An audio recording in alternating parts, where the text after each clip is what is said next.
ভালো থাকলে আমি খুশি। মানুষের জন্য করার চেষ্টা করছি।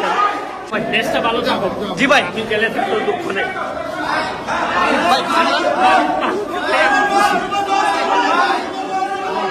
ভাই কান্না করবেন না, সব ঠিক হয়ে যাবো। ভালো থাকলে আমি খুশি। মানুষের জন্য করার চেষ্টা করছি। জি ভাই, জি ভাই। আসসালামু আলাইকুম রহমতুল্লাহ।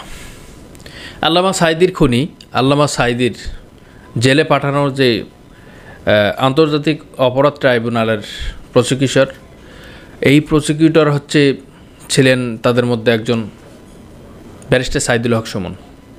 তিনি আজকে আদালতে কান্নাকাটি করছে, আদালতে করছে, আবার হাসিনার দোসর আদালতের পাশে বসে ক্যামেরা নিয়ে বলছেন, ভাই কাইন্দেন না, সব ঠিক হয়ে যাবে, সব ঠিক করে ফেলবো।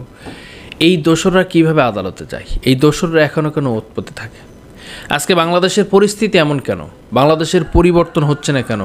বাংলাদেশের প্রত্যেকটা অন্ধে এই যে অবস্থা, এখানে বিএনপি মোটামুটিভাবে খুবই সমস্যা করছে প্রত্যেকটি জায়গায়। আপনাদের কিছুক্ষণের মধ্যে একটি ভিডিও আমি আপনাদেরকে দেখাবো, যে ভিডিওতে ছাত্র দলের বিপক্ষে মিছিল ডেকেছেন, গতকালকে সশস্ত্র হামলা করেছেন এই সাধারণ শিক্ষার্থীদের উপরে। সেটার প্রতিবাদে আজকে চট্টগ্রাম বিশ্ববিদ্যালয় পলিটেকনিক ইনস্টিটিউটে সেখানে সরাসরি ছাত্র দলের বিপক্ষে কথা বলছেন বা ছাত্র দলের বিপক্ষে মাঠে নেমেছেন সাধারণ ছাত্র জনতা বা বৈষম্যকারী ছাত্র বিরোধী আন্দোলন। এই বিষয়গুলো আপনারা কেন দেখছেন, কীভাবে দেখছেন? বাংলাদেশের পরিস্থিতি পরিবর্তন যতক্ষণ পর্যন্ত হবে না, যতক্ষণ পর্যন্ত এইসব বাটপার, এই চাপাবাজ, ছেঁচড়া, বাটপার, চোর, দুর্নীতিবাজ, অপরাধ পরায়ণ এবং দুর্নীতি গ্রহণ করেছেন যারা এ পর্যন্ত, তাদেরকে যতক্ষণ পর্যন্ত আপনি পরিবর্তন না করবেন ততক্ষণ পর্যন্ত বাংলাদেশের শান্তি শৃঙ্খলা আসবে না।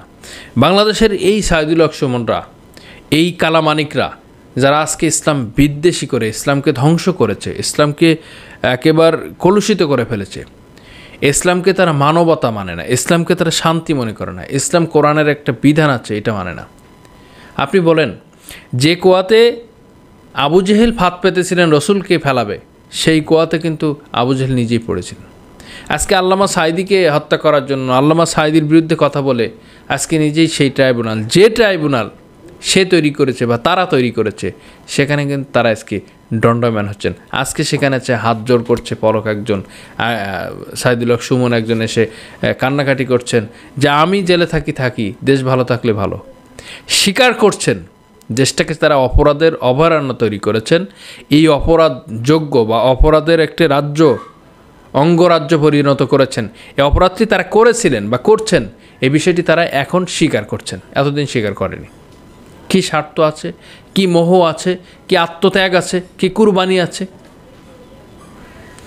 যতক্ষণ পর্যন্ত আপনি সত্যকে সত্য না বলবেন, মিথ্যাকে মিথ্যা বলতে থাকবেন, ততক্ষণ পর্যন্ত আপনি পথভ্রষ্ট হয়ে আছেন, ততক্ষণ পর্যন্ত আপনি ঈমান হারা হয়েছেন, ততক্ষণ পর্যন্ত আপনি জালেমের জুলুমের সাথে সম্মিলিত আছেন।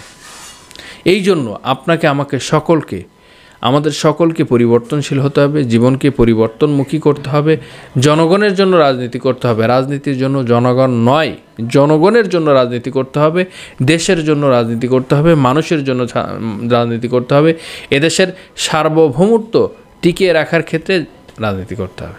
সম্মানিত ভিউয়ার্স, ছোট্ট ভিডিও থেকে আমি আপনাদের কাছ থেকে বিদায় নিলাম। দেখা হবে আগামী কোনো এক ভিডিওতে। সে পর্যন্ত ভালো থাকুন, সুস্থ থাকুন। আল্লাহ হাফেজ। আসসালামু আলাইকুম রহমতুল্লাহি ওয়া বারাকাতুহু।